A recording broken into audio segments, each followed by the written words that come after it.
Let's crack open Claude Code. If you've ever used it, the first time probably felt like magic. You type a prompt, and it just works. It writes code, fixes bugs, runs commands, like it knows exactly what you meant. It may even feel like imagination is the only thing standing between you and a $1 million app. But over time, cracks start to show. Sometimes it's brilliant, but other times it produces an utter train wreck. The dopamine hits are addictive, so you keep pulling the lever. Eventually, you come to wonder, what is Claude Code actually? It's a coding agent.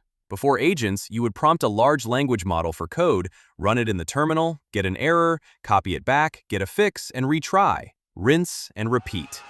Over time, we started to think, man, I'm sick of all this copying and pasting. Why can't AI just loop on its own?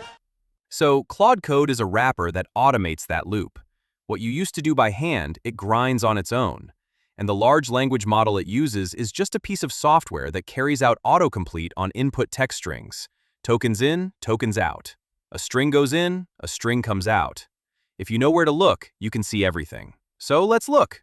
Here's a tiny HTTP server that prints every post request it receives. Start it up. Set Anthropic base URL to point at our server instead of Anthropic's. Launch Claude Code, type hi, and watch what arrives. First, this massive wall of text is Claude Code's so-called system prompt. This is where everything gets pasted in. Tools, skills, environment details, and memories. All of it, every time you boot it up. And finally, at the very end, you're hi. Now let's flip it and make the server reply back to Claude Code. And finally, we can swap the server with an actual large language model of our choice. We put in a request. The model produces output. It contains a call for tool use. Claude Code executes the call and sends the result back to the model. The model picks it up and keeps going. This is the loop that turns autocomplete into a coding agent. You can do a lot more than just swap models.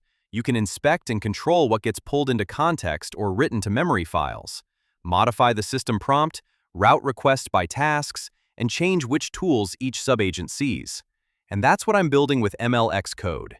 It's a tool to intercept, inspect, and control your AI agents. If you want to try it out, the link to the repository is in the description below.